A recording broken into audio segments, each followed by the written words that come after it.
It's a sad day. It's a sad day in Pittsburgh. Today is the day that the music died. At least the music scene here in Pittsburgh. It's done.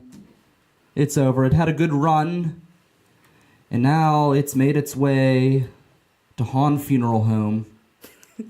The only family-owned funeral home in Millvale, for a burial of respect, a green burial because the music scene was environmentally friendly, so that's one of the reasons why it chose to go to Hahn Funeral Home for all of its afterlife needs. But it's done. It's over, and there's no going back. We're here today inside of Mr. Small's, a once great music venue in Pittsburgh that now will be used for, I don't know, comedy, banquets. Maybe it'll go back to being a church because the music no longer exists. I can see the lights on here in the courtyard. I'm looking at the courtyard from my where I'm standing here in the studio at Mr. Small's, and the lights are on. It looks like there's activity. I thought I heard music on my way in, but that can't be so because the music scene has died here in Pittsburgh. Welcome to the River's Edge Radio Network at riversedgepgh.com and TuneIn Radio. We are broadcasting from Mr. Small's. I am Brian Crawford here on this somber day leading into Halloween, and it's kind of ironic that the music scene died right before the Devil's Holiday. And it really hurts. You know, we put a lot of work into building this station here at the River's Edge, 24 hours, local, original music. And now I look at this station, and it stands as a memoriam for the music that once existed here in the Steel City between the three rivers. It stands for a time gone by. It stands for music notes that will no longer be played, and horns that will no longer be buzzed, and reeds that will no longer be breathed on. It stands for strings that will no longer be plucked. And basically, Pittsburgh now is a city that is out of tune. And there's no going back, and that's according to one blogger who wrote a blog that is being, I guess, attacked all across the city. And also, if you're looking for Kevin Safner today, as you know, this was the day that we were going to talk with him. I don't know what to tell you. It's my guess that Kevin is just inconsolable right now. He's probably somewhere in the speakeasy in some back dark room where they probably used to mix the drinks when they were trying to hide it from the police back in the days when it was a speakeasy during Prohibition. Probably just drinking from a barrel of whiskey, depressed and sad, his soul aching, his heartbroken, tears running down his face due to the passing of the Pittsburgh music scene. We have Shandra here from Punksburgh. She's joining me today. She, Michael wanted to come in, but he just couldn't bring himself to get out of bed. He's just in bed crying. I drove over to his house. I tried to knock on the door. I tried to get him out, but he's just so depressed about the death of the music scene that he just doesn't know how to handle it. It's really affecting a lot of people. It's affecting so many people, more than you would know, and it's a tragedy that I don't know if we'll ever recover from. It's a very morbid show today. Lots of sad talk here on the River's Edge. We've got the death of the music scene. We have the coming death of Sears, which may be long overdue. One man's career death in the comedy scene, I hope.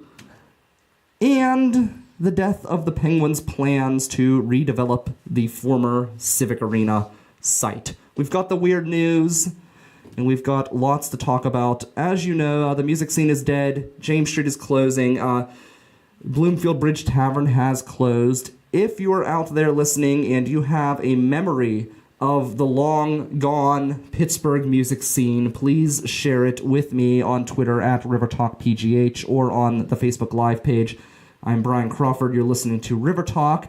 you're watching it live here on Facebook at 7 p.m. on Sunday, or you're listening to it on your way to work at 10 a.m. or at work. If you're on your way to work and you're listening to the show live, I know this news is distressing. I know this news is depressing. Please do not act carelessly on the road due to this news of the Pittsburgh music scene. It's not you don't want to put yourself in harm's way or others in harm's way just because of this tragic news. Chandra, were you aware that the music scene died? Is this news to you? Is this breaking news to you today on the River's Edge? It was breaking news to me, and when you told me that it was dead, I actually had to go find the article. Well, our article is one loose way terms. of putting it. But mostly because I've been at shows, so I guess we weren't informed. Punksburgh wasn't informed. In general, I don't think the music scene has been informed that they are dead. Well, is it possible that the music scene is undead? I hope we're zombies. It's possible. We've got a foot here in the studio. I feel like that represents the music scene just refusing to accept the fact that it no longer exists. It's the music scene unwilling to just lay down and take it, lay down and die. It's fighting back with every last breath that it has. So I don't know. The music scene, is it out of tune or is it playing right along? It's coming back as a zombie. It's coming back as a zombie. It might be.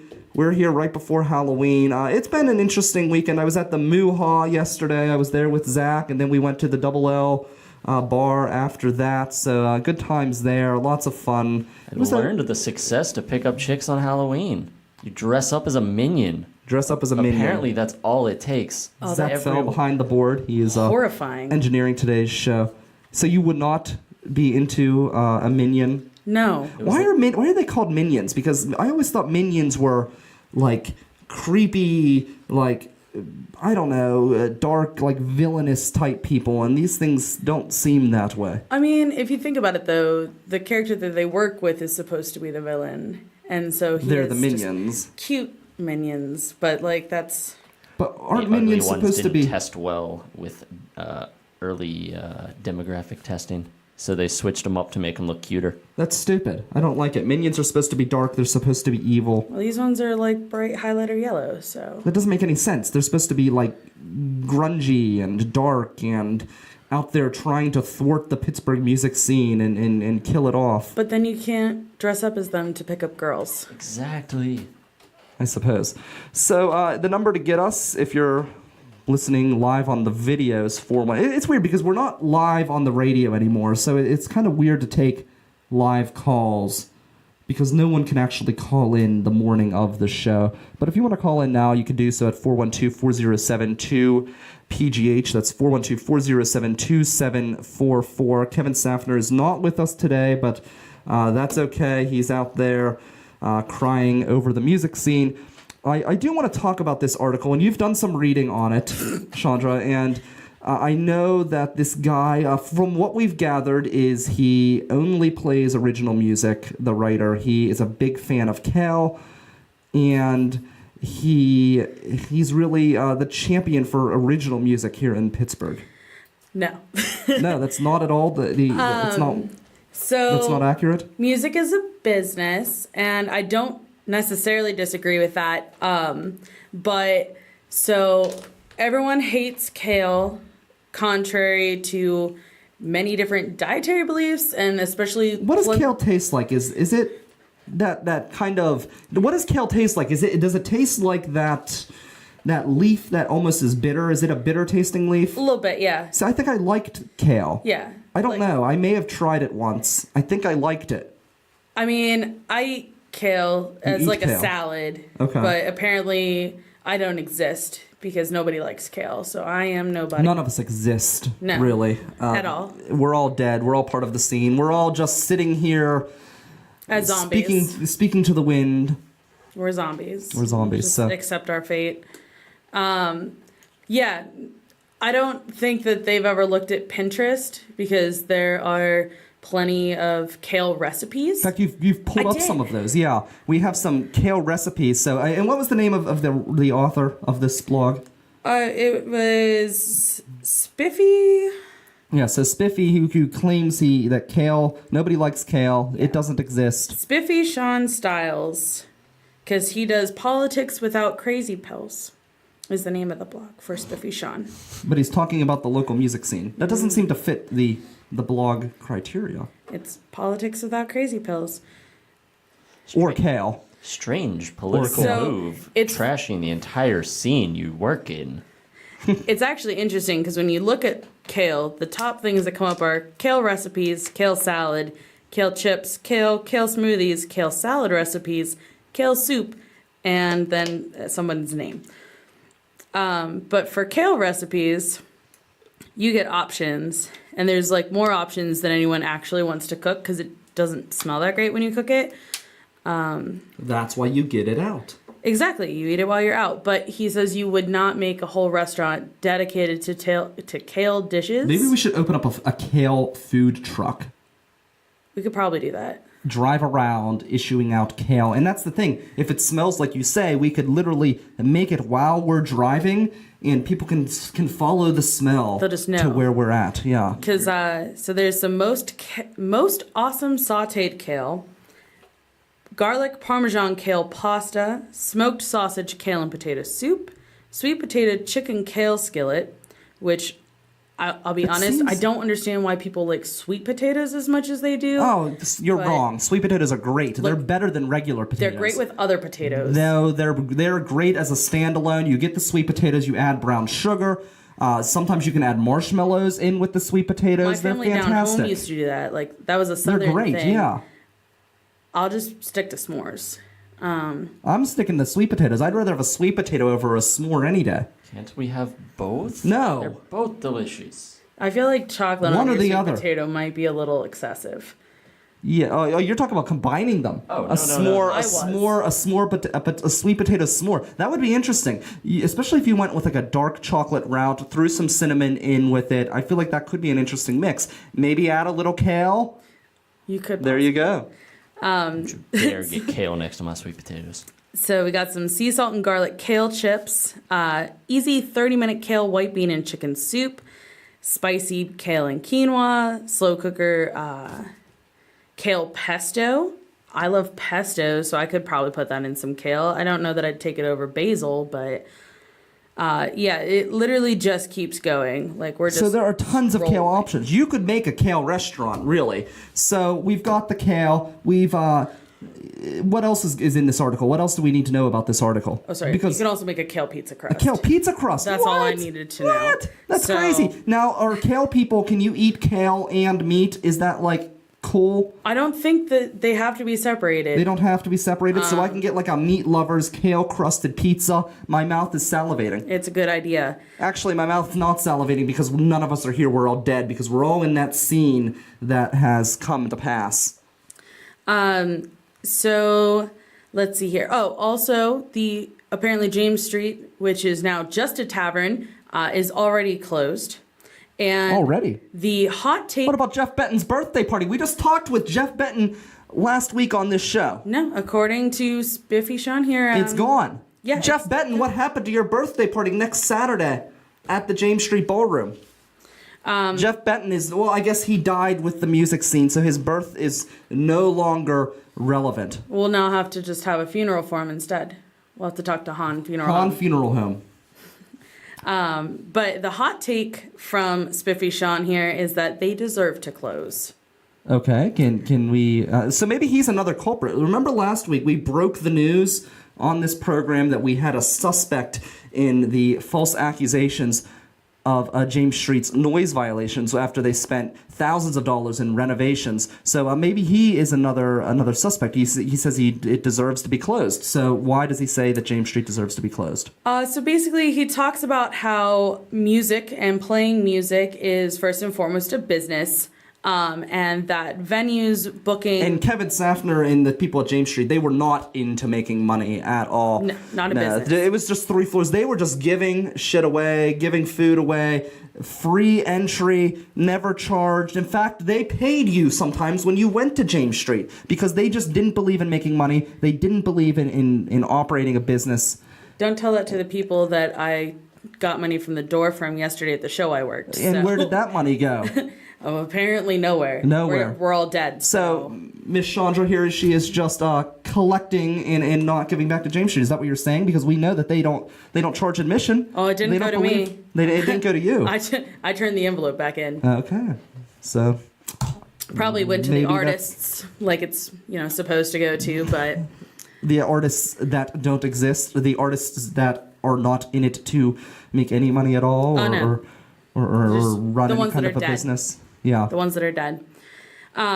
So Spiffy Sean gets booked because he knows that, or bars and venues that he works with know that he plays popular songs that cater to the demographic of dive bar sales, which is apparently now Chainsmokers and Justin Timberlake. Apparently, we do not frequent the same dive bars.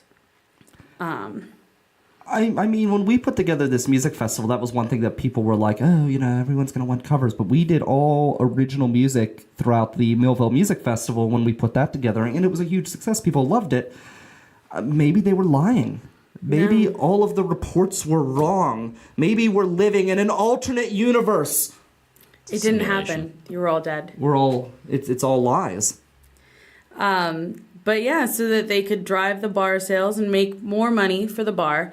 Or, you could play really bad songs and people will drink to try and forget your music. That works for us too, I guess. I don't really know that many bands here in Pittsburgh that do that though, but they don't exist anymore because they're all dead. So we are all dead, and that's unfortunate because Spiffy Sean was there to sell booze. So I love the one part in the article where he actually makes the claim that music is not an art form. Oh, yeah. Art, if he wanted to have an artistic hobby, he would paint. Music is only a business. So that's really unfortunate for all of my friends that use music as their creative hobby or, their release from whatever is going on with life. You only have a business. Sorry to inform you. Yeah, it's all about the money, and that's it. And that's going to be really unfortunate because I don't think there's any musicians that I know that don't end up just putting that money back into gear. And I don't think that any of them really list musician on their taxes. So it gets starting into an iffy area at that point. It's a business, everyone should have. Actually, realistically, that's actually an interesting point because a lot of these people do make money at shows, and they probably should be listing that on their taxes. Do they have to put themselves as an independent business? Will they all have to get LLC license? Well, you don't have to get an LLC to operate a business. You can be a sole proprietorship, which most musicians but then they're gonna owe everything if they end up getting sued. Because they can go after everything in sole proprietor. Oh, absolutely, yeah. But I mean, that's what everybody operates under until you get that LLC. You're a sole proprietor. Yeah. So, if they're not making up to a certain amount, they probably don't have to file for it. I can't remember. Well, it doesn't matter either way. They're dead. Yeah, we're all dead. So taxman can't collect from you if you're dead. Oh no, the IRS has their ways. So.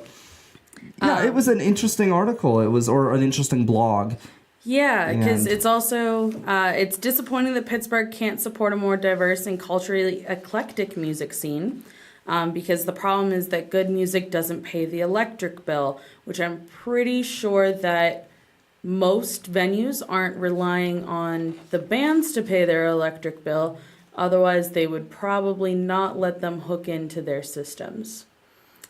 Well, as you know, most musicians are bringing generators and things like that to run the music that they're playing to nobody, apparently, because nobody goes out to listen to original music. The Funhouse at Mr. Small's, it was a ruse. It was a plot by the government. It was a plot by the music industry to try to pretend like local music's happening.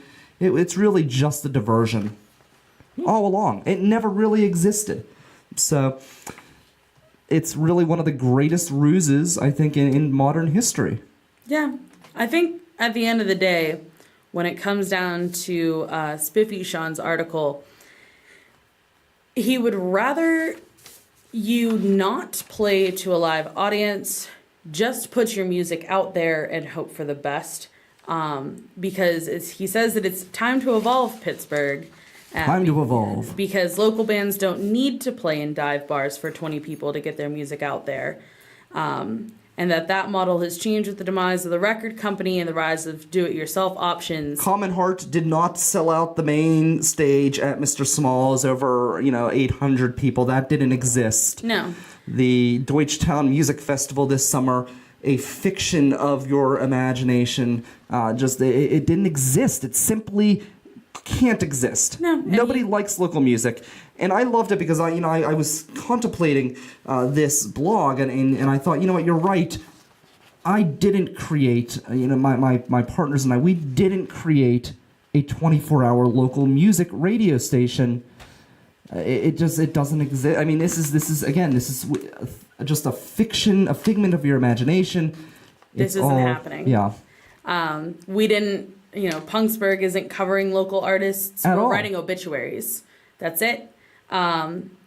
Yeah, because as Spiffy Sean says, why split a show with 3 other bands for 30-minute set, bugging friends and family to buy tickets so you can get paid in stale beer?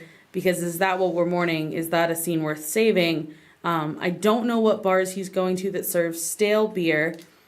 He should probably pick better bars, or maybe it's just because the dive bars he's working in that allow him to only play covers of Chainsmokers and Justin Timberlake only have stale beer because no one else is coming in to listen to him. Yeah. So the picture you're seeing, the cemetery picture, that is from Dan Steislinger, who has an event coming up. So we'll post that in the comments here a little after the show.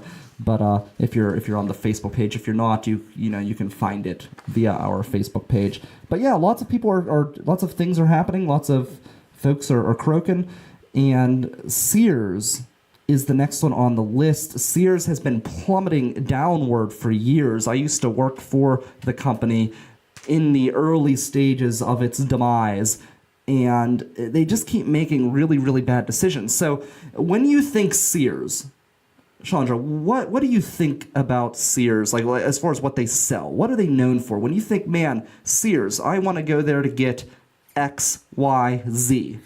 I don't really think about Sears. You don't think about Sears. Okay, so maybe they're further gone than I don't know. Possibly it's because I'm a millennial and millennials killed everything else, so we probably killed Sears too. But I know every time you see commercials for them, it's that Sears sells appliances. Appliances. Exactly. That's what Sears is known for. They always boasted that they were the only store where you can find all of the major appliance brands in one spot. And now they can't boast that anymore. So as a company that was known, really, Sears was known for being like a working person's store. They sold work clothes, they had tools, they sold appliances. That's what they were known for. And now they've come to an impasse with Whirlpool.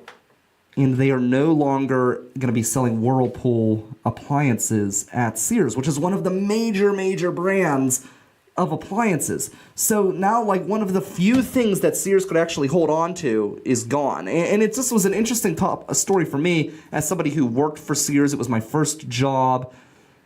And it's getting to a point where they are being known for nothing. Nothing. I mean, they've got big stores. They're also one of the few places where you can get both a tractor and your, like, dishwashers. Not from Whirlpool anymore. Not from Whirlpool, yeah. But now, I remember my grandpa used to go there to pick up tools for, like, his wood shop sometimes. I think their biggest problem, so yeah, they're really known for their tools, especially their hand tools, where you can still, to this day, actually go and replace them. They have like a lifetime warranty. So they were known for that. I think Sears' problem is I think they tried to become too trendy. And they went in a direction kind of like, they could have just kept playing cover songs, but they decided to be original. No, not really. Actually, they left their original fabric and what made Sears, and they tried to become like everyone else, and they tried to become trendy, and they tried to get the clothes in, and it fell apart. And I think that's one of the reasons why Sears is really just why they're crashing. They tried to jump into someone else's game. They didn't know what they were doing, and now it just like I feel really bad about what's going on with them, because it really was a fun place to work, and it was an interesting store, and they sold good products, but man, are they managed poorly. I mean, I think a big part of it is, too, is, even though they expanded what they were selling, you still really only see about appliances. And I think more and more, especially, I don't know, like, I don't buy appliances, really, aside from, like, I have a toaster. I don't like toast, but I have one. Because that's what you get when you're an adult, is your grandparents give you a toaster for Christmas. It was great. I can put bagels in it. But... Well, as we were discussing, I think it was last week, as you get older, though, your tastes change, and you might want that toaster. You know what I mean? I might need the toaster eventually. I hope not. I can probably make something for my cat in it. Like this year, I'm asking for, I think, like my birthday, because they wanted to get me something for my birthday, and I'm like, what about museum tickets? So I'm going for museum tickets now. I would use that. Yeah, I would use that. A strange kid, though. Like, I would have been stoked about that when I was younger. I'd still be stoked about it, to be honest. But, they still don't talk about really anything else. It's appliances, and that's about it. But they sell clothing, but they don't talk about their clothing. Like, I'm sure it's probably in their catalog. They have an entire floor worth of clothing. Yeah, I see it. They put so much work into that, and really, like, that was never their bread and butter. That was JCPenney's thing. Yeah. Or, like, Macy's, even though the first thing you walk into when you walk into Macy's is jewelry and perfumes, so... Which I can't even walk into Macy's. That's one thing I hate, when you go into a store and they're flooding you with these fumes. Well, you need to go to the second floor of Macy's, then. Yeah, well, it's like Westmoreland Mall. I remember that they had the one wing of the mall where they had Macy's, Bath & Body Works, the Yankee Candle, everything in one aisle. And I remember just trying to walk down the entire wing of the mall and being hit by a wall of fumes. And I couldn't even walk down this place without, like, vomiting. Well, it was horrible. I mean, going back to the picking up ladies and minions, you probably could have just stuck some cotton balls in your nose and just went for the ladies, because that was probably, like, woman paradise. Probably, but, I mean, I have severe allergies to stuff like that, and, man, it is awful. And, like, some of these places, like, you can't even walk into the building. It's crazy. No, yeah, it can be a bit much, like, even just walking past. I remember, like... Bath and Body Works. At Sears, I used to walk through the jewelry department, and there was an area of perfume, and it was nothing like Macy's, but I remember walking through, and I felt like it has such weird effects on my body. I'm there walking as fast as I can, getting nauseous, and this is before I had the inserts in my shoes, so I was already, like, tired as I'm trying to walk through, and then all of a sudden, like, I felt as if I were walking on hot coals. It was bizarre. Did somebody pour perfume in your shoe? I don't know, but that's what it felt like. It has the most bizarre effects on my body.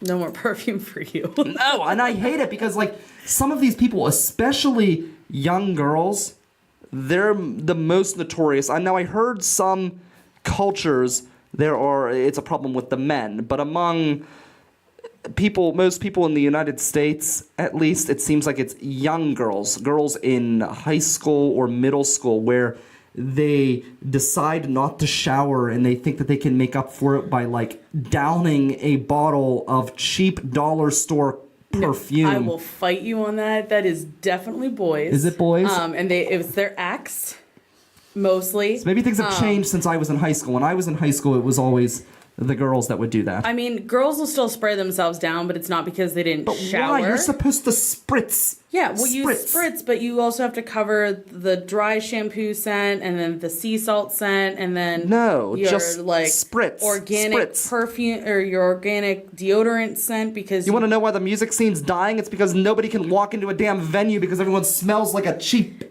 back alley whore with dollar perfume. It's actually really funny because there's some venues that'll ask you to be careful with the amount of perfume you're wearing when you get into it because it's hot and people's bodies are all like Yeah, getting it's heated, horrible. which makes the oils. A lot of perfumes should be outlawed. I mean, people get serious. Like, I get serious allergic reactions over perfumes.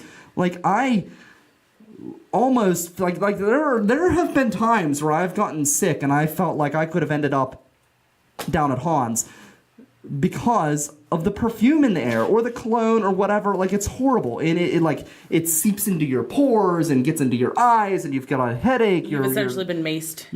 Basically you can't breathe. You start to feel like you're going to throw up. It's horrible. And some people think that that's great, and they're going to work there, and it's going to be fantastic.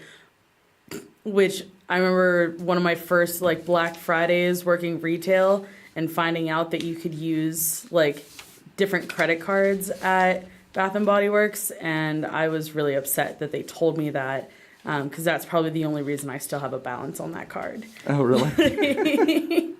I was like, because you can use it at Bath and Body Works, and I was just I can't even walk into that store. You're gonna need cotton balls. Let's walk into the weird news. All right. We got the weird news right now here on the River's Edge. We are also all dead, though.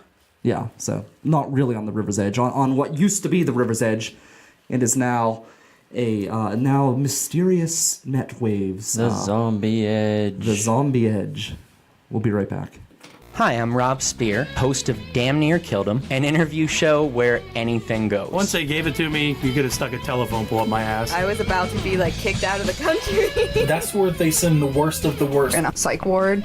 Like, normal things seem so weird in there. Who was making $5,000 a month doing gay audiobooks. Hear some stories from people who have been to the Edge and back. Thursday morning at 9 a.m. on riversedgepgh.com or download on iTunes. I mean, that's like some pretty cool shit.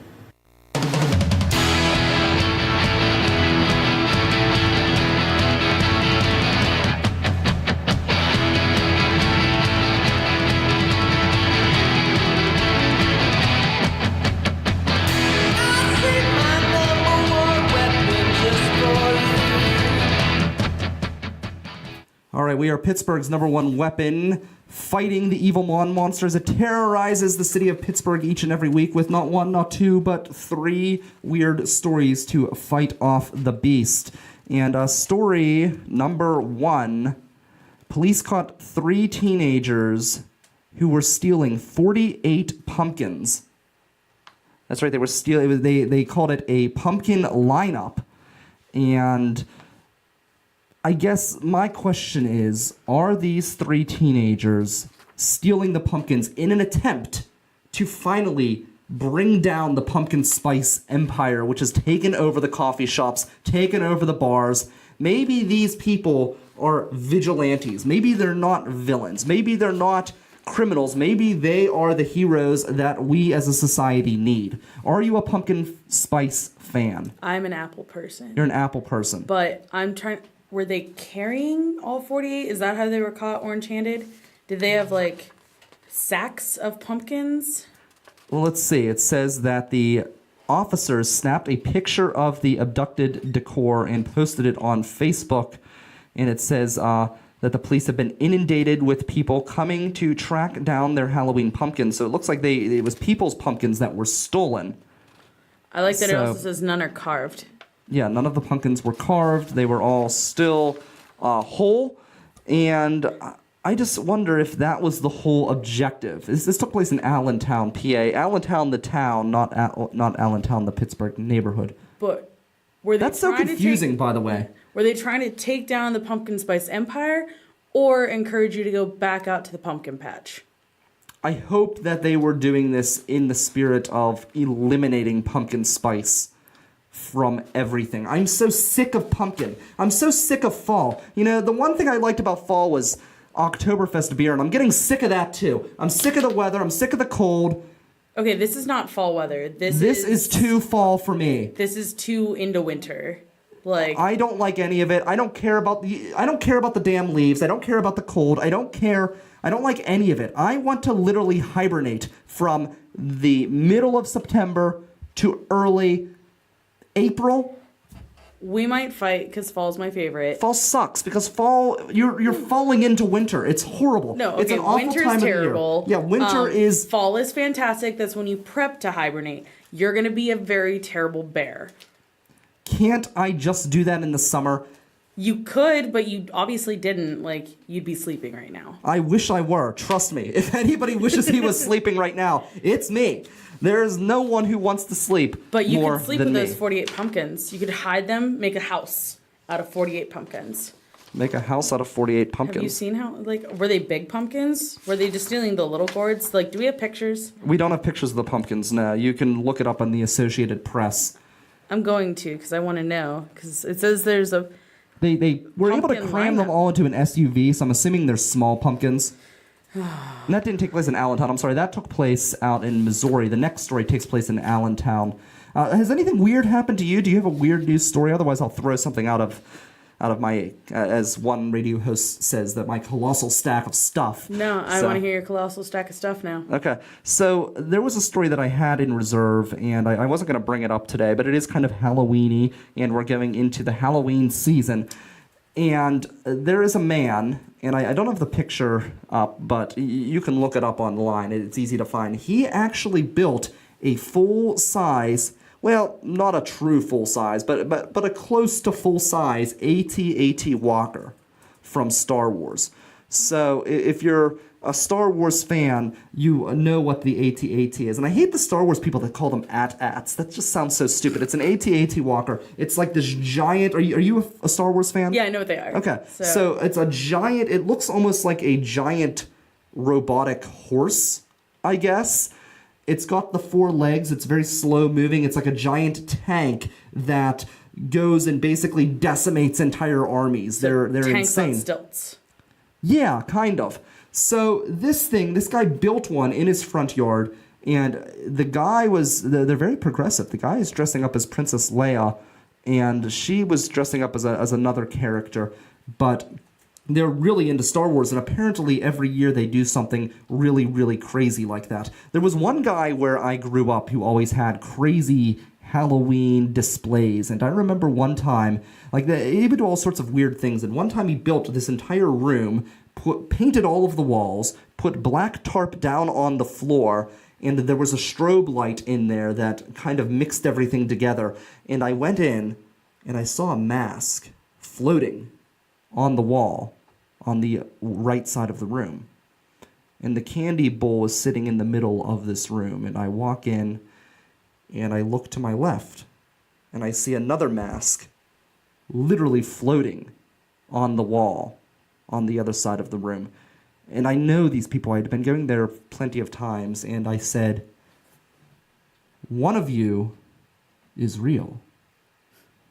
And the one walked out of the wall, and you could see as he was walking forward that there was a body attached to this mask, and he said, maybe it's me. And then the other one came out on the other side and said, maybe it's me. So they were able to, they both were real, but you couldn't even see, if you didn't know them, you would not know that there was anyone in there. It looked like a complete empty room. And I remember when we moved out of that neighborhood and we moved to where I grew up most of my adult life in North Irwin, we were expecting huge crowds of people to come for Halloween because my grandparents, who lived literally one street over, got hundreds of kids every year for Halloween. So we move into town. My dad goes all out. He has music that he is blasting, pointing in a direction, blasting down the alleyway so everybody can kind of hear it and make their way down, because where we lived, every street had alleyways. He had crazy displays. He turned the entire backyard into this Halloween craziness. And we got, I believe, 4 kids that showed up the entire night. That's it. My grandma actually earlier today was, because I called her because it's her birthday, and we talked about Halloween because trick-or-treating back home was this past Thursday, and we were talking about how, when I was younger, that, we would go around my neighborhood, which, it's outside of town, because I'm from Meadville, which is closer up by Erie. Don't they have a brewery up there? Voodoo. No? It's Yeah. actually the hometown of Voodoo Brewery, which is out in Homestead down here. Their home location is in Meadville. Okay. But so we used to get tons of kids, and you'd go around our neighborhood. There were like tons of kids there, and there's still families with kids. But my grandparents were like, "Yeah, we got 6 kids for trick or treating this year." Like they were like, "We bought enough candy for all the kids we're used to, but only 6 kids showed up." Well, what was the change? Do you know? So apparently, a lot of towns are now putting all of their trick or treat night is just one solid night of trick or treating, and it used to be like sections of town. So like if my grandma was like, I don't know what parent wants to spend gas money to like have a haul of candy to rot out their kids' teeth. Like she took me to the dentist all the time. So like she was very much about like oral health care. Are you a candy eater? Yeah, well, not now so much, but like I got plenty. I didn't need to go to other parts of town. I just went around my neighborhood. I walked down the really long driveway, and they would get so excited because I was the only kid that walked down there with my dad. They would like give us each 10 bags, and then we would leave because they did whole little bags. Like they had like crafts and like candy and all this other stuff. But she was like, trick or treat night is just one night for the entire city of Meadville. And she goes, so you don't have kids going out to different parts of the town. Like she was like, I don't even know that everyone in Meadville knows that there's different parts of Meadville. And so I don't know if it's the same thing down here in Pittsburgh now, because I do still hand out candy, not at my apartment, but over at my friend's parents' house. We go and hand out candy there. And we didn't really see too many kids this past year. But like in Meadville, if you're not even sure you know the whole town, like I can't imagine Pittsburgh if it's like, all right, all of Pittsburgh only trick-or-treats this night, instead of like busting it up by smaller groups. I don't know how anyone gets any candy or why anyone goes and buys a bunch of candy. Well, I know with us, the reason why nobody came to our street was literally because you had to walk up steps. Now, my grandparents lived on a house with houses on both sides of the streets. There were very few steps, whereas our side, it was only one side of the street, steps going up, but it was literally one street difference between 4 kids to like 300. And it was just like crazy, just the difference. But I don't know. It's Halloween. I enjoyed scaring people. I enjoyed like being the one to give out the candy. And I really live on a major road. I should do it again. And that to me is the fun part when you get to spook someone. But yeah, it was just crazy. Just like the difference between just one street over. Yeah. So we have another story here. A Pennsylvania man is serving 15 years, up to 15 years in prison. And do you know why? Because he stole $1 and a houseplant. And that gets him 15 years. Yeah, well, apparently he broke into several houses, but the only thing that he was able to get was $1 and a houseplant. He's really bad at that. He's pretty bad at it. And the one thing that one of the reasons why he stole this houseplant was because he thought it was weed. So he doesn't even know, I guess, what the weed looks like on his way into the houseplants, because the plant that he stole was not weed. Was there weed in the house that he could have gotten and he's just really that bad? I don't know. I don't know if he knew the people or not. But yeah, he attempted to break into several houses, or broke into several houses, but he was only able to get $1 and a houseplant of weed, and that's it. And he now faces up to 15 years in prison. Don't you hate it when you go to light up a fresh dank blunt and it's just houseplant rolled up?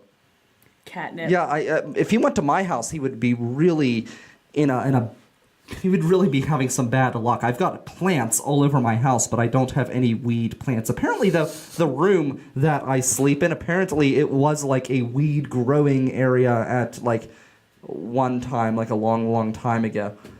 So I don't know. That's what I was told. So probably before we owned it, before the previous owners even, because I know who the previous owners are. I feel like if someone broke into my place, all they would have is like catnip, which I guess, but they'd have to fight my cat for it. But he's not really that good at fighting. Like, does he have claws? No. No claws. But it's not even that. It's that like he doesn't know that he's like not supposed to like people. He's really more of a dog, just stuck in a cat body. So he would just play fetch and probably get him to try and rub his belly, and that's all he'd want. So Yeah. So Zach Hudak is a self-proclaimed Pittsburgh comedian. That's what he goes by. And I'm interested to see if his career will go the way of the music scene in Pittsburgh, allegedly die. I feel like it needs to. Basically, it came out actually in the city paper. He was so offensive that the city paper weighed in on this man's social media posts. The guy's made some very questionable posts in his time here in Pittsburgh, and apparently he still gets shows booked in Indiana, PA. So I don't know what's going on out in Indiana, but the guy most recently actually dressed up in blackface, which, if you don't know what blackface is, look up on Google blackface minstrels. It was a form of entertainment that led into the Civil War and actually existed a little bit out of the Civil War, but that it started to wane after the Civil War, where white individuals, Caucasians, would paint that, where they would put a tar on their face to, as what they thought, that make themselves look like African Americans in their mind, and they would portray the slaves, which is who they were talking about. They would portray them as kind of like goons or buffoons, fools, lazy. basically, it's a real shitty thing to do. It's a really, really shitty thing to do. It's not okay, like, in any scene or sense. Anyone that supports it is also not okay in any scene or sense. Good either. Have you seen the video? He updated. Yeah, it's not very entertaining, not very funny to begin with. So he ended up getting back in touch with the city paper, and he claims that he was threatened. I mean, if you're going around in blackface, what do you expect? I'm sorry, I don't have much sympathy for somebody who goes around in blackface, but So he's who trying threatened to. him? Well, he's Like, what trying did to he get claim. threatened with? This is what I love. So he claims that Dave Bracey, who was the person he was mocking in the video, and he also took a picture of Day and put like a rope around his neck as if it were a necklace, and posted it. And he seems to think that this is comedy or this is funny. So he posted this, and he's. If you know Day, have you ever met Day? I have not Bracey. met Day. He's from another podcast called The Drinking Partners. He's a good guy. Not in his character at all. He's somebody who's going to stand up for what he believes in and stand up against people like Zach, or people, I'll put that in quotes. But he's not the type to go out and threaten somebody. He's not that type of individual. So this is rubbish. And he says here's a quote. He says, "I have zero regrets. I feel free speech is under attack and people need to grow a thicker skin." That's his response to the outcry over him taking a 100-plus-year-old racist entertainment medium. Entertainment. Yeah, for the time, and in trying to bring it back to 2017. See, as much as people want to be upset about the idea of free speech being dead, you can say what you want. You are not in any way, like, you say what you want to say, but that doesn't mean that people don't get to react to you. That doesn't mean that people don't get to be mad at you. And that's not people needing to have a thicker skin. It's if you don't understand why that's an issue and people call you out on it, like, that's how you learn. Like, when you're a child and you go and you want to put your hand on a hot stove, we tell you it's hot. And if you don't want to listen, you touch it, you get burned. Like, that's the consequence. So getting called out on being a shitty person, that's the consequence for being a shitty person. Yeah, horrible human being, in my opinion. And I'm hoping that his career's over. I'm hoping that this article in the city paper and the backlash against him will finally drive him out of any performance opportunity and diminish the guy. And you're right. See, I'm somebody, I don't want the government getting involved in, I do want them getting involved when it comes to threatening material. Like putting a noose around someone's neck could be viewed as a threat.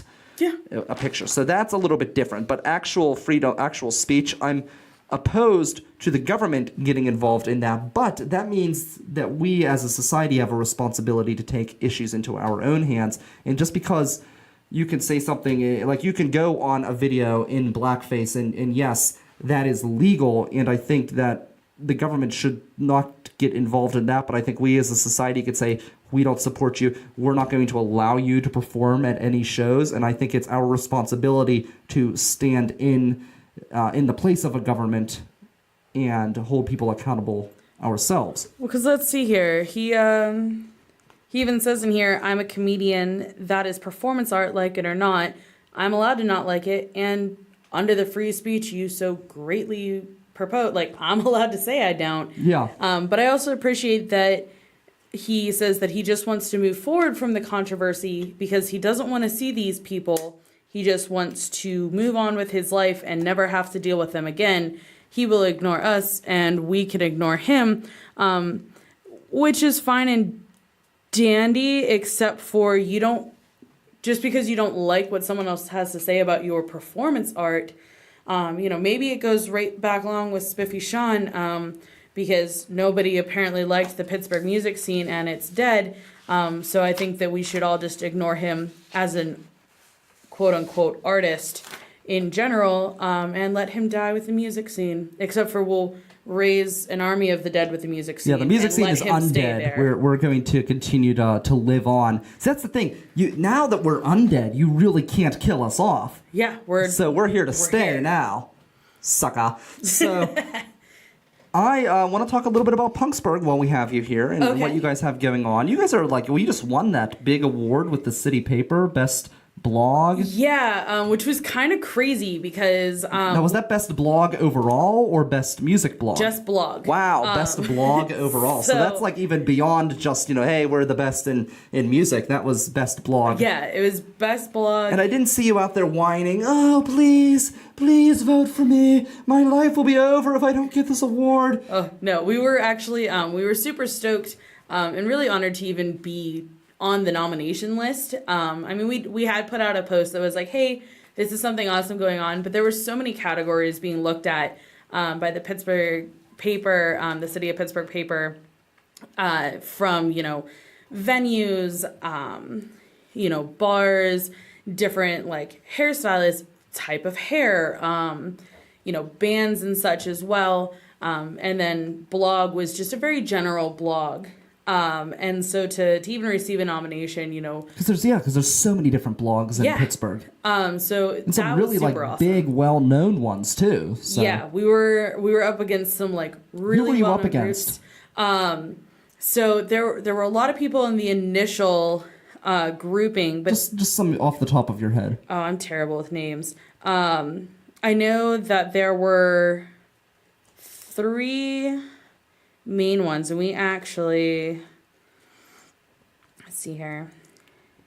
Well, they won. It was a big deal. So what you guys are at really so many different concerts, and you guys do so much more than punk. You do so much more than, really, you even do more than music in a way. I mean, it's always related to music, but you kind of go outside of just, we're going to a show. I mean, you do go to a show and do the interview, but you do more than that as well. I know you guys came to the pod party and you covered that. Now, there was a music element to that, but it was more than a concert. It was music and talk, podcasting, and everything as well. Yeah, and we did our interview with you as well for River's Edge Radio.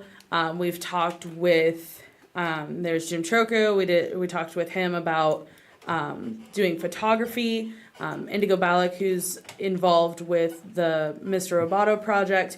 We talked with her about running sound, and even more specifically about being a woman in the music scene here in Pittsburgh. And we've really tried to kind of branch out, not only in, talking to bands and talking to artists, but also talking to kind of the people that support the scene as well. So we also have some other things in the works with different groups that we've talked to. We did an interview with Feed the Scene that'll be coming out. We did one with Spinning Thoughts, which is another video podcast that they do. And so just a lot of different groups, but also, with local bands, going around. We always ask people about their favorite pizza, we've actually had bands like get into full out fights about favorite pizza in Pittsburgh, which is near and dear to my heart. I'm cool with that. Like, get mad about it because I love pizza, and we're gonna go eat at every single one of those places because I want to know why they're fighting. But now, have you noticed big differences in the pizza places from your perspective? yes and no. I think a lot of it is just kind of like the area that you grew up in, and a lot of the bands have even said that they're like, no, this is my local pizza place, which coming from like a much smaller town, like we had like our specific pizza places, but then like I come here and it's like here's just walking down the south side. So what's your favorite pizza place? Oh, don't ask me that. I don't know. You don't know? I can never decide, especially because I have to go back and forth between eating gluten-free and not eating gluten-free, which is this whole fun process with my doctors. It's the worst. Finding gluten-free stuff that tastes good is terrible. So I just eat whatever I want all the time. That's it. That's my diet. If I taste good, I eat it. How it should if I be want done. it, I eat it. It's literally how it should be done. What's the most interesting interview that you've had, besides me? I know that our one other editor, she did a one with a band in their tour van. So she was like interviewing them and riding in the van with them at the same time. So that led to a pretty interesting interview. Really, every interview's had different exciting aspects. Sometimes it's, out at a bar before the show that they're playing. I talked to Standard Broadcast actually out here on the porch at Mr. Small's before. The patio that we're overlooking. Yeah, where from the our music scene glorious, is dead. The River's Edge studio. Yeah, where we can... Looking at a bunch of people who don't exist. No, they don't exist for Enjoying either of the music shows that playing isn't here. playing. Yes. But I talked with them right before they were headlining the Acoustic Cafe. Yes. And then they also performed later at the main stage as well. Yep, but both those places are dead and gone. They no longer exist. Mondays, you will not find people playing music up in the Funhouse for Acoustic Because it's all Cafe. gone. They're dead. Can you imagine what this city would be like if the music scene really did disappear? I would have a lot less to do. Yeah. Like, a lot less. I'd probably cry. I would move, actually. Well, what would you do? I mean, if you think about it, everything that happens in this city really is related to the music scene in some way. Almost everything. At least every major event has somebody performing somewhere. And it's interesting because the more you get involved in the music scene, the more you see the same people over and over again at these different events, and you've got people who have really no connection to the event outside of the fact that they're a musician and the event is looking to hire a musician. Things like the different festivals we have, like Millville Days, for example, always had live performances, and now that Mr. Smalls has kind of taken over the booking in that, you see a lot of the same people that you see at a lot of these other events.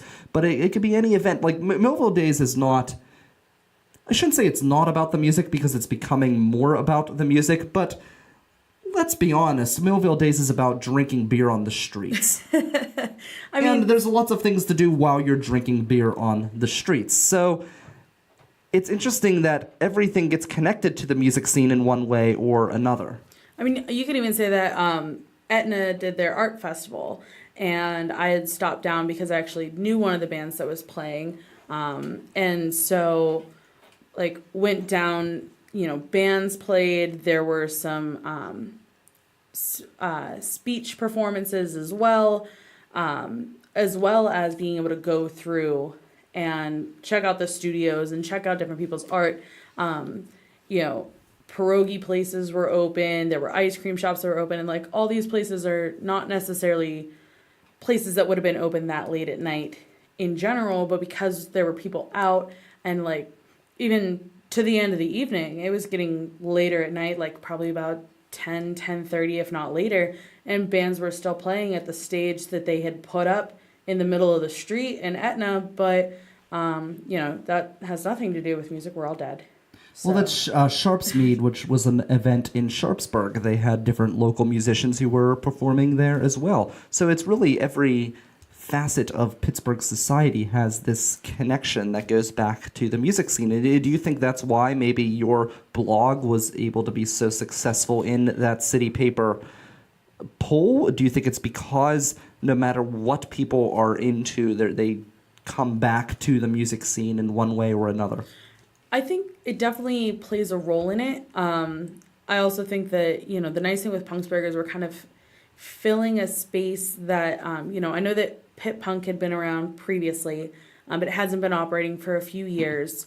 And while we do different things than what they had, we help kind of reconnect fans with the bands and, put out information about various different genres of music. Like, we're called Punksburgh, but we've worked with, different groups like, just indie. We've worked with rock. We've worked with... you really do much more than punk. Yeah, it's a really cool name. It is a cool name, yeah. And did you create it, or were you involved in creating the blog originally? So Lauren Stein created it. She's we call her the head editor. It's a 3-person editing team. I'm one of the 3 on it. And she had been encouraged by Brian, he's still in our group and everything. So he plays with the Danzas. Mm-hmm. And he was talking to Lauren. He's like, hey, you go to a lot of shows. You should really do some blog writing about this. And she was like, you know what? I think I will. So she made a site. And then she was like, oh, this is a lot more than what I can do. So she put out an all call asking for other individuals who were interested in writing. And actually, I used to write for my local paper back home. Oh, nice. And we had this whole little article. It was 1 page in the paper every week. And there were a team of us that wrote for it. But I did a lot of things with the music scene back then too, whether it was CDs coming into the radio stations, going to shows and writing reviews and stuff of the shows to try and get people out to music back then. And so I contacted her and was like, hey, I want in. and she was like, awesome, I want you. And I was like, cool. So we started working together, got moved on to the editorial team, started the playlists, which are coming back, which that's probably one of my favorite parts of writing for Punksburgh. So I put together the playlist, and so what we do is every band that we've talked about, has been mentioned by the other bands in their interviews. If they've come up, they've been made kind of relevant to that week's material, then they appear in the playlist, whether it be a Spotify link that they have, or, if we have to go to their Bandcamp, their website, wherever they're available online. That way we can connect the people who are reading our articles, whether they're just reading them through Facebook or linking to the website proper, to the music that we're discussing, and to hopefully help them find their next favorite local band, or their now favorite local zombies. So, yeah, what are you guys going to do now that the music scene's dead? Where will you be transitioning to as Punksburgh? Are you going to go into maybe a kale blog and talk about different recipes for kale, where to get kale, well, what different types of kale? That kale is out. No one likes kale. Despite the fact that you can get multiple flavors of kale chips, nobody likes kale. Yeah, but sometimes people like to read what they hate. It's like talk radio. If you don't piss someone off, you're not doing your job. Fair. We'll probably still continue writing about the music scene. How? We're going to write obituaries. Okay. We'll just, So there you go. Here's the band that's dead. Hopefully, meet your favorite local zombie. I hope that we can get more people, showing their true dead sides to us. When we get the Punksburgh Inquisition, now, maybe we'll flay some people or something for the Inquisition instead of just asking them, why they're involved with the music scene. Who's influenced them and where their favorite venues are. Since now none of that's relevant anymore, we'll just find out where zombies like pizza. There you go. Shandra Peelman, Brian Crawford, you're listening to the River's Edge Radio Network. She is a writer with Punksburgh. We're going to play the music here for Why the World is Coming to an End, and then wrap up this evening or this morning's show, whether it's 7 p.m. here on Sunday or 10 a.m. Monday morning. I'm Brian Crawford. We've got Why the World is Coming to an End right now here on Pittsburgh's Voice for Local Music, a voice from the grave, the River's Edge.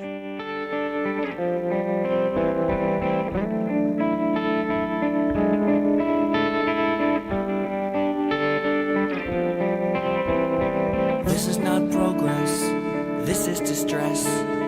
Oh, what a mess, what a big bloody mess. This is not a war, this is not a fair fight. This is not a window for you to see the light. This is not a battle, this is not a victory. This is not about the desert or the oil or being free.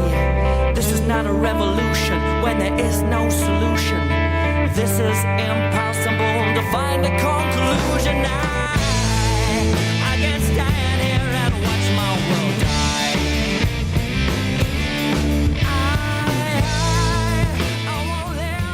So, 2017. It's 2017.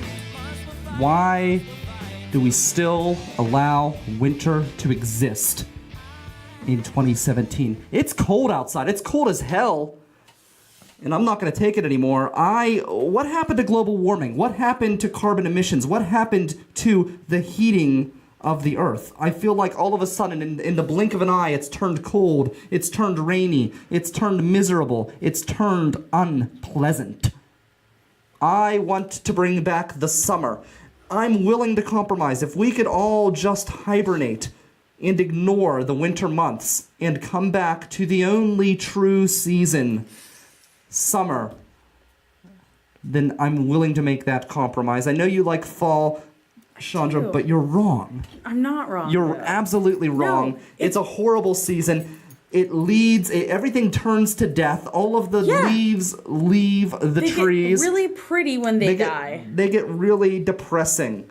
It kind of reminds me of the other night I was at James Street and the Boilermakers jazz band were performing. They're fantastic and it was great. All of these people were up there and they were dancing and they were having a good time. And it was the last performance of this band at James Street, and it reminded me of...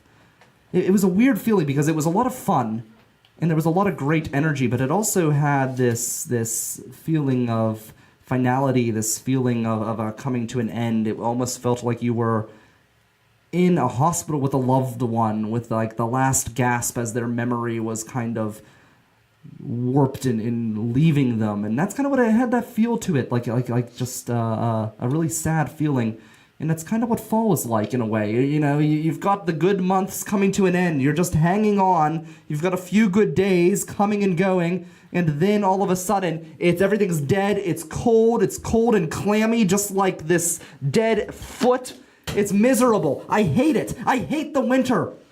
I want it to go away. I just want it to be warm again. There's no kayaking in the winter. I could kayak. There's no walking outside in the winter. You can walk outside in the winter. It's ice skating. There's no nice on the pavement in warm weather while wearing shorts skating in the winter. There's no swimming. You could. It's just a poor life choice. There's no swimming in the winter. Have you never done a polar bear swim? I don't do that. No, in fact... Okay, well, that's your life When choice. I was in Scouts and they had the polar bears swim in the morning, because you do stuff with the Scouts. I do. I've worked for them for like 7+ years. When I was a Scout, I hated the polar bear swim. They forced us to do it. It was cold. I remember watching the lifeguards pull some blue-ass body out of the water on a stretcher because he got hypothermia because it was too cold, because humans are meant to be warm. They are not meant to live in the winter weather. So, when I became a senior patrol leader, I eliminated the polar bear swim from our troop. I said, no more. I'm not doing it. As soon as I got into a position of power, I quashed it. If you wanted to do it, fine. But I don't like to be cold. So you let power go to your head? No, I set things right. I said, if you're going to do the run for your life, why in the hell do you have to jump into a cold pool? That's unhealthy. That's unsanitary. People get heart attacks because they go into cold weather. People are meant to live in warm weather. People are not meant to live in this cold, miserable hell. So then why does Pennsylvania exist? Because people came over from Europe and they were fucking drunk. That's why. And that's the reason why alcohol exists, so that way we can get through or attempt to get through this terrible, horrible, cold, miserable, painful, agonizing time of year. I'm actually pretty stoked because my favorite thing in the winter is to sit inside the bar away from the doors and watch as people walk down with poor clothing life choices. My favorite thing about winter is when it ends. Fair. That's my favorite thing about winter. I don't like anything about it. I don't like the snow. It doesn't look attractive. It looks hideous, especially when it starts to melt and everything's tarred on the side of the road. It's cold. It's bad for everything. It's bad for driving. It's bad for walking. It's bad for everything. And then if you walk around and you don't have like these huge awful boots, which I can't have because I have severe athlete's feet, so I still have to wear tennis shoes which get wet. And then I get what's worse than anything else, I get wet socks. It's a horrible time of year. I hate winter. I want winter to be stricken from the seasons. Why can't we just have, 9 months of the year, and maybe fall can just swing back into spring?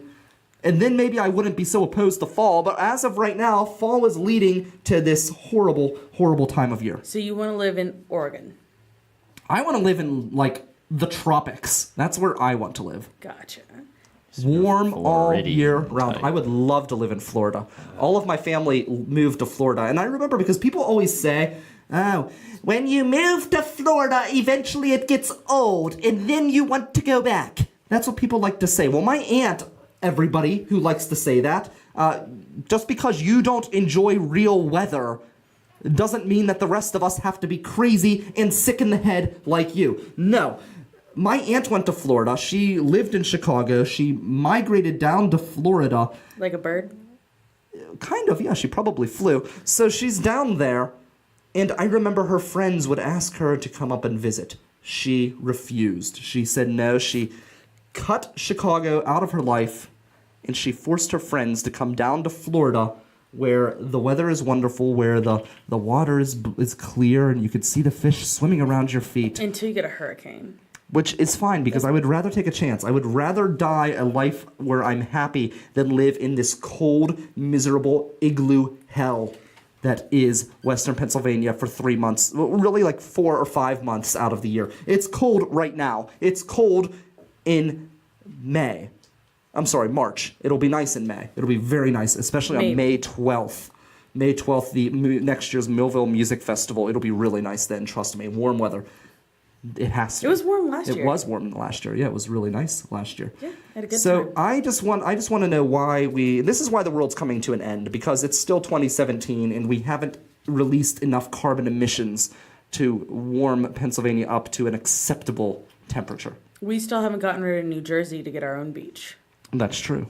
Well, you know what? As the carbon emissions go up, the water will come inward. That's actually that's really pretty terrible. I probably should just move.